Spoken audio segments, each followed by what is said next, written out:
আসসালামু আলাইকুম। তোমাদের যে আমি একটা পরীক্ষার প্রশ্ন দিয়েছিলাম তারই আজকে উত্তর দিতে যাচ্ছি। এখানে কিছু একক কাজ ও দলগত কাজ রয়েছে, জোড়াই কাজ, দলীয় কাজ রয়েছে। আমি এখন তোমাদের এক এক করে সব সমাধানগুলো দেখাবো। প্রথমেই একক কাজের প্রশ্ন নম্বর 1 সাফায়াত। সাফায়াতের উত্তরটা আমি দিয়ে দিচ্ছি। পরে প্রশ্ন নম্বর 2 এর উত্তর নিচে দিয়ে দিচ্ছি আমি।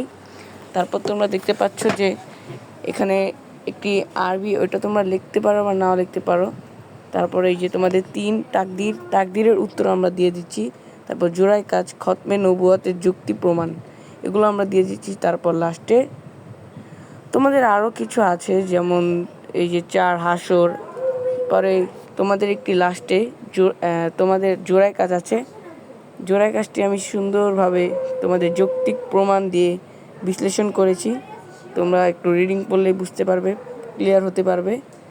এখন তোমরা দেখতে পাবে যে এই যে 2 হযরত মুহাম্মদ সাল্লাল্লাহু আলাইহি সাল্লাম তিনি কেমন ছিলেন, খতমে নবুয়তের প্রমাণসমূহ এগুলো দেখতে পাবা। তারপরে এই যে আল কোরআনের দলিল, এগুলো বিস্তারিত আলোচনা করা আছে।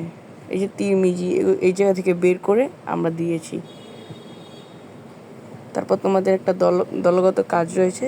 এই দলগত কাজ পুনরুত্থান দিবসে